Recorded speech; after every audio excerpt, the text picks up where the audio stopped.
శకునం చెప్పే బల్లే కుడితిలో పడిందని ఒక సామెత ఉంటుంది. అలాగే రాజకీయ పార్టీలకి కానీ, మీడియా వర్గాలకి కానీ విస్తృతమైనటువంటి తన వ్యాఖ్యానాలతో, నిశితమైనటువంటి విమర్శలతో శుద్ధులు చెప్పేటటువంటి ఆంధ్రజ్యోతి రాధాకృష్ణ ఇప్పుడు వివాదాస్పదమైనటువంటి ఆర్టికల్ తోటి రాజకీయ పార్టీలకి ప్రత్యేకించి వైఎస్ఆర్ కాంగ్రెస్ పార్టీకి టార్గెట్గా మారారు. ఆయన చేసినటువంటి ప్రధానమైనటువంటి వ్యాఖ్యని ఆర్కే కామెంట్స్లో మనకి ఇటీవల ఆంధ్రజ్యోతి ఏబిఎన్లో ప్రసారం చేశారు.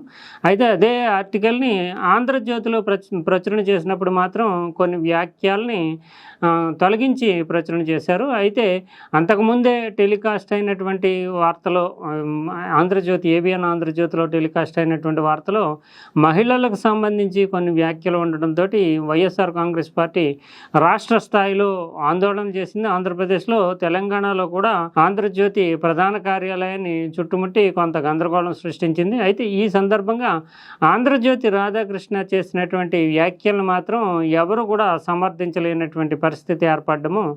అందుకనే దీన్ని శకునం చెప్పే బల్లే కుడితిలో పడ్డట్టుగా అందరికీ సూక్తులు చెప్పి అందరికీ ఇది మంచి ఇది చెడు అని చెప్పేటటువంటి రాధాకృష్ణ మహిళలను ఉద్దేశించినటువంటి వ్యాఖ్యల్ని తన వాదనకి, అంటే తాను రాస్తున్నటువంటి ఆర్టికల్ లేదంటే తాను అందిస్తున్నటువంటి సమాచారము విశ్లేషణకి అదనపు దన్నుగా ఉండేటట్టుగా ఆయన చేసినటువంటి వ్యాఖ్యలు మాత్రం అవి ఒక రకంగా చెప్పాలంటే బ్యాడ్ టేస్ట్, అరుచికరమైనటువంటి ఒక స్థాయి కలిగినటువంటి జర్నలిస్టు చేయదగినటువంటి వ్యాఖ్యలు కాదంటూ మీడియా వర్గాలు కూడా చెప్తున్నాయి. ఆయన అసలు ఏమన్నాడు అనేది చూస్తే కనుక మావిగాన్ అంటూ ఆంధ్రప్రదేశ్కి నూతన రాజధాని మావిగాన్ అంటూ జగన్మోహన్ రెడ్డి చేసినటువంటి వ్యాఖ్యలు, దాని మీద జగన్మోహన్ రెడ్డి మీద సోషల్ మీడియాలో చాలా ట్రోలింగ్ జరిగింది. అదే సందర్భంలో తన వీక్లీ కాలంలో కొత్త పలుకులో ఆయన కామెంట్స్ చేస్తూ ఈ మావిగాన్ని తీవ్రస్థాయిలో విమర్శించారు.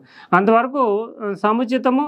జగన్మోహన్ రెడ్డి తన వింత వైఖరితోటి ఆంధ్రప్రదేశ్ క్యాపిటల్గా అమరావతిలో పార్లమెంట్లోనే ఆమోదం పొందిన తర్వాత మావిగాన్ని తీసుకురావడము, దాన్ని ఒక కామెడీ పీస్ కింద జనాలు చూశారు. వైఎస్ఆర్ కాంగ్రెస్ పార్టీ వాళ్ళు కూడా పూర్తి స్థాయిలో దాన్ని మద్దతు ఇచ్చే విధంగా కూడా వ్యాఖ్యలు చేయలేదు. వాళ్ళేమి సపోర్ట్ బేస్ నిర్మించడం కూడా సాధ్యం కాలేదు. దాన్ని ఒక జర్నలిస్ట్ కోణంలో సీరియస్గా కామెంట్ చేయడం, విమర్శించడం ఎవరన్నా చేయొచ్చు. కానీ ఈ సందర్భంలో ఆయన ఆంధ్రజ్యోతి ఏబిఎన్లో ప్రసారమైనటువంటి వ్యాఖ్యానం చూస్తే కనుక ఆయన రాసినట్లుగా భావించేటటువంటి ఆ వ్యాఖ్యానంలో మహిళలకు సంబంధించి అనుచితమైనటువంటి అంశాలు ఉండడం అనేటటువంటిది ఇప్పుడు వివాదానికి ప్రధాన కారణం అవుతుంది. ఆయన చెప్పినటువంటి వ్యాఖ్యల్ని యథాతథంగా చెప్పుకుంటే కనుక ముఖ్యంగా జగన్మోహన్ రెడ్డి వైఎస్ఆర్ కాంగ్రెస్ పార్టీ నాయకుల్ని ఉద్దేశించి వారి భార్యల్ని వీళ్ళు మీ భార్యలు కాదు, మీ పెళ్ళాలు కాదు అని చెప్తే అవుననుకుని తామే నమ్మి వాళ్ళని చెల్లెళ్ళుగా భావించి కొత్తగా పెళ్లి సంబంధాలు కూడా చూసేంత స్థాయికి, ఆ వెరుపుకి ఆ స్థాయికి దిగజారిపోయారు. ఆ రకంగా వెన్నెముక లేని నాయకులుగా తయారయ్యారు అంటూ ఆంధ్రజ్యోతి రాధాకృష్ణ వ్యాఖ్యానించడం అనేటటువంటిది ప్రధానమైనటువంటి కారణమైంది. నిజానికి వైఎస్ఆర్ కాంగ్రెస్ పార్టీ నాయకుల్ని విమర్శించినా ఏం చేసినా తప్పేం కాదు. కానీ వాళ్ళ భార్యల్ని ఉద్దేశించి వాళ్ళ వ్యాఖ్యానం చేయడము, దానికి ఆ స్థాయిలో పోలికను తీసుకురావడం అనేది మాత్రం రాధాకృష్ణకి ఆయన స్టాండర్డ్ ఆఫ్ జర్నలిజాన్ని ప్రశ్నార్థకం చేస్తుంది. గతంలో 2 తెలుగు రాష్ట్రాలకు సంబంధించి కీలకమైనటువంటి రాజకీయ పరిణామాలని, నాయకులకు సంబంధించి అటు కేసీఆర్ కావచ్చు, చంద్రబాబు నాయుడు కావచ్చు, రేవంత్ రెడ్డి కావచ్చు, జగన్మోహన్ రెడ్డి కావచ్చు, వీళ్ళ మీద ఇన్డెప్త్ అనాలిసిస్, సైకాలజీ కోణంలోని ఆ పార్టీలో జరుగుతున్నటువంటి పరిణామాలను దృష్టిలో పెట్టుకుని రాధాకృష్ణ చాలా నిశ్చితమైనటువంటి విమర్శలు చేశారు. అవి చాలా వరకు లక్షలాది పాఠకుల్ని, ప్రేక్షకుల్ని ఆకట్టుకున్నాయి. సముచితమైనటువంటి వ్యాఖ్య చేసేటటువంటి జర్నలిస్ట్గా ఆయనకు గుర్తింపు కూడా ఉంది. కానీ సాధారణంగా పొలిటీషియన్స్ ఈ మధ్యకాలంలో అంటే చాలా కాలం నుంచి ఎదుటి ప్రత్యర్థిని తీవ్రంగా కించపరచాలన్నా, లేదంటే మోరల్గా దెబ్బతీయాలన్నా ఆడవాళ్ళని రంగంలో తీసుకొచ్చి వాళ్ళ మీద వ్యాఖ్యలు చేయడం అనేది పాలిటిక్స్లో సర్వసాధారణమైనటువంటి తంతుగా ఉంది. మనం గతంలోనే చూసాము. జగన్మోహన్ రెడ్డి ప్రభుత్వంలో ఉన్నప్పుడు నారా భువనేశ్వర్ని దృష్టిలో పెట్టుకుంటూ చంద్రబాబు నాయుడుని అవమానించడానికి గాను ఆమె ప్రస్తావనని దృష్టిలో పెట్టుకుని ఆమె ప్రస్తావన తీసుకొచ్చి శాసనసభలోనే అవమానించడంతో చంద్రబాబు నాయుడు చాలా కించపడి నేను మళ్ళీ కౌరవ సభలో ఉన్నటువంటి దీంట్లో అడుగుపెట్టను, గౌరవ సభగా మారినప్పుడే వస్తానని అసెంబ్లీని బహిష్కరించి వచ్చేసినటువంటి ఘట్టం చూసాం.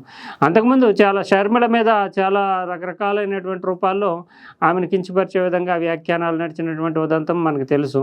ముఖ్యంగా పవన్ కళ్యాణ్ని నేరుగా టార్గెట్ చేస్తూ మహిళల్ని దృష్టిలో పెట్టుకుని చేసినటువంటి వ్యాఖ్యానాలు తెలుసు.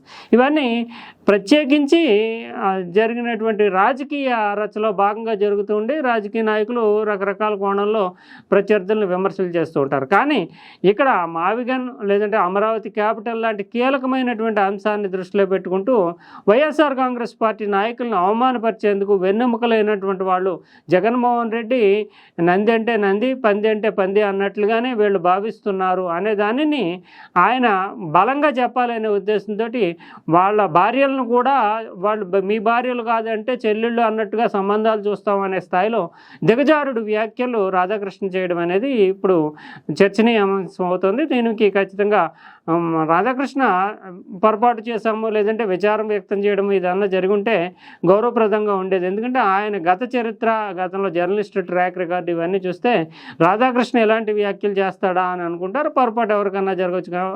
అందులోని ఆంధ్రజ్యోతి పత్రికలో అయితే ఈ వ్యాఖ్యలు రాకుండానే అంతకుముందు చేసినటువంటి వీడియో ఏబిఎన్లో మాత్రమే ప్రసారం కావడం అంటే వాళ్ళ తప్పును వాళ్ళు గమనించి సరిదిద్దుకున్నారనే చెప్పాల్సి ఉంటుంది. కానీ ఆ తప్పుని గమనించినటువంటి విషయం కూడా ప్రేక్షకులకి దృష్టికి లేదా పాఠకుల దృష్టికి రాకుండా కవరప్ చేయడం అనేది ఇప్పుడున్నటువంటి టెక్నాలజీలో సాధ్యం కాదు. అందువల్ల విచారం వ్యక్తం చేస్తుంటే బాగుండేది.